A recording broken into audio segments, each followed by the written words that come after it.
Hello all, నేను మీ Rachana Srungavarapu. Welcome to federal Telangana. Vamshi అటు సినిమా ప్రేమికులకు ఇటు సాహిత్య ప్రేమికులకు పరిచయం అవసరం లేని పేరు. సితార, అన్వేషణ, మహర్షి, గోపి గోపిక గోదావరి ఇలాంటి ఎన్నో మంచి సినిమాలు ఆయన తీశారు. ఇప్పటికీ కూడా ఎప్పుడైనా ఫీల్ గుడ్ సినిమాలు చూడాలనుకుంటే ఎంతోమంది వంశీ సినిమాలు చూస్తూ ఉంటారు. అంతేకాకుండా సీతాకోక చిలుక, శంకరాభరణం వంటి సినిమాలకి సహాయ దర్శకులుగా కూడా పనిచేశారు. సో ఈ పరిచయం అంతా ఎందుకంటే ఇప్పుడు నేను వంశీ రాసినటువంటి రవలకొండ పుస్తకం గురించి మాట్లాడాలనుకుంటున్నాను. ఇది రవలకొండ పుస్తకం. వంశీ గారి సినిమాలు చూసిన వాళ్ళకి అందరికీ అర్థమవుతూ ఉంటుంది, ఆ ప్రతి సినిమాలోనూ ఎక్కడో ఒక చోట గోదావరి స్పర్శ అనేది అందరికీ కనిపిస్తూ ఉంటుంది. ఆయన పుస్తకాల్లో అయితే ఆ గోదావరి వాసనలో అక్కడ మనుషుల ప్రవర్తన, వాళ్ళ అమాయకత్వం అనేది ఇంకా ఎక్కువ ప్రతిఫలిస్తూ ఉంటుంది.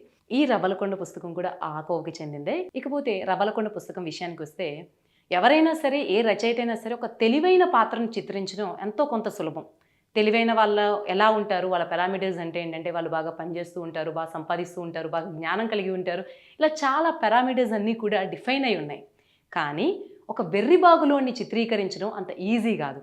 అందులోనూ ఒక నవల్లో ప్రధాన పాత్ర, ఏదైతే టైటిల్ పాత్ర రవ్వలకొండ, ఆ నవల పేరు ఏదైతే ఉందో ఆ పాత్ర ఒక వెర్రిబాగులోడు. ఆ పాత్రని చిత్రించిన విధానం, అతను ఆ వెర్రిబాగులోడుగా చూపించినటువంటి రెండు అంశాలు నాకు బాగా అనిపించినాయి.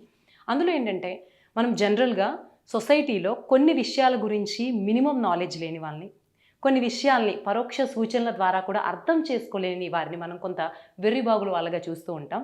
ఆ పర్సెప్షన్లోనే వంశీ గారు రవలకొండ క్యారెక్టర్ని డిజైన్ చేశారు. అందులో ఉన్న ఫస్ట్ది ఏంటంటే, తన శ్రమ శక్తిని ఒక సరైన ఆర్థిక వనరుగా రవలకొండ మార్చుకోలేడు. రవలకొండ ఒక అనాథ కాబట్టి ఆ ఊర్లో ఉన్న వాళ్ళందరూ కూడా అతని చేత పని చేయించుకుంటూ ఉంటారు. మిగిలిన వాళ్ళు అదే పని చేస్తే ఒక 100 రూపాయలు ఉంటే తనకు 5-6 రూపాయలు ఇవ్వడానికి కూడా చాలా ఆలోచిస్తూ ఉంటారు. అంటే తన శ్రమని సరైన ఆర్థిక వనరుగా, సరైన డబ్బులు సంపాదించే మార్గంగా అతను మార్చుకోలేకపోయాడు. నవల మొత్తం కూడా అతని క్యారెక్టర్ ఇలాగే ఉంటుంది.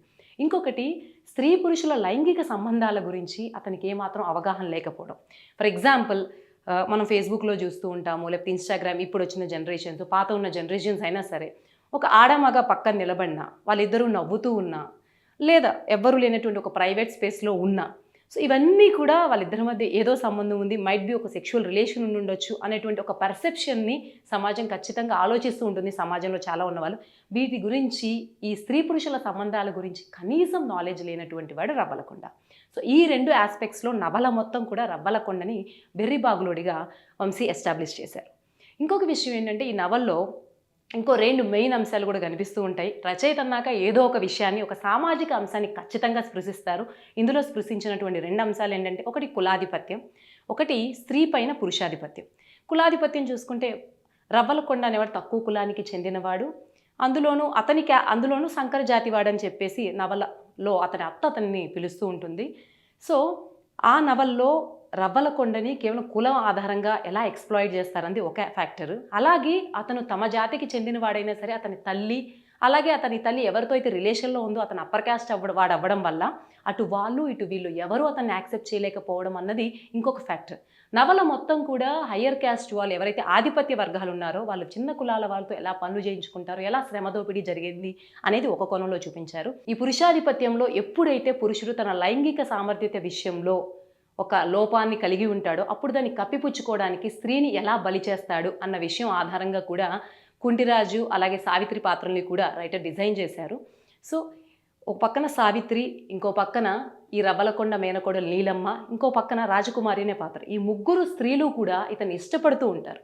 ఎందుకు ఇష్టపడతారు, ఒక అమాయకుడిని, వెర్రిబాగులోని కూడా ఎందుకు ఇష్టపడతారు అనేదే ఈ నవల ప్రధాన కథ. ముగ్గురు స్త్రీలు రవ్వలకొండని ఇష్టపడ్డారు. కానీ మొదటి ఇద్దరికి కూడా నీలమ్మ అతని మేనకోడలు అవడం వల్ల చిన్నప్పటి నుంచి ఒక లైకింగ్ అనుకోవచ్చు. ఇంకొక సావిత్రి తన సమస్య నుంచి గట్టెక్కడానికి అతను ఇష్టపడుతుంది. ఇకపోతే రాజకుమారి బాగా చదువుకున్న స్త్రీ, సృజనాత్మకత, భావుకత ఉన్న స్త్రీ. ఆమె రవ్వలకొండని చూసిన విధానాన్ని బట్టి, వాళ్ళిద్దరి మధ్య ఉన్నటువంటి రిలేషన్ని బట్టే స్టోరీలో అతను హీరోగా ఎస్టాబ్లిష్ అవుతాడు. సో అప్పుడు వరకు కూడా సమాజంలో అందరూ పురుషులంటే బాగా సంపాదించాలి, డబ్బు మీద యావ కలిగి ఉండాలి, భార్య పిల్లల్ని బాగా చూసుకోవాలి, దానికోసం ఒక మంచి జీవన విధానం కలిగి ఉండాలి అనే సోషల్ నార్మ్స్లో రవ్వలకొండలో ఉన్నటువంటి భావుకత్వాన్ని, సెన్సిటివిటీని రాజకుమారి గుర్తించిన విధానాన్ని కూడా వంశీ చాలా చక్కగా ఎస్టాబ్లిష్ చేశారు. చివరికి యాజ్ యూజువల్ ఎండింగ్ వచ్చేసరికి కులాధిపత్య సమాజంలో ప్రేమికులకి ఏ ముగింపు వస్తుందో అదే ముగింపు. చివరికి వారిద్దరూ వెళ్ళిపోయినా సరే, వారి ఆ ముగింపుని కూడా వారి అంతాన్ని కూడా చాలా సెన్సిబుల్గా ఎండ్ చేశారు. ఆ సెంటెన్స్ ఒక్కటి నేను చదువుతాను. సో వాళ్ళిద్దరూ పారిపోయేటప్పుడు రవ్వలకొండ రాజకుమారి ఊబిలో దిగిపోతారు. ఆ తర్వాత చాలా ఏళ్ళు గడిచిపోయాయి. ఒక సాయంత్రం ఒక అందమైన అబ్బాయి అమ్మాయి గోదావరి ఒడ్డున నడుచుకుంటూ ఊబి ఉన్న ఆ ప్రాంతం దాటి వెళుతూ ఆగారు. 2 ఎర్ర కలువలు పూచి ఉన్నాయి ఆ ఊబిలో.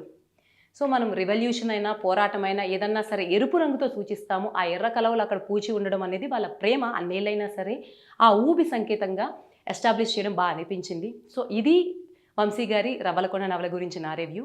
సో ఓవరాల్గా వెర్రిబాగుల తనాన్ని గురించి దాన్ని చాలా సెన్సిబుల్గా చాలా చక్కగా ఎస్టాబ్లిష్ చేశారు ఈ నవల. మీలో ఎవరైనా రవ్వలకొండ నవల చదివి ఉంటే మీ ఒపీనియన్స్ కూడా తప్పకుండా షేర్ చేసుకోండి.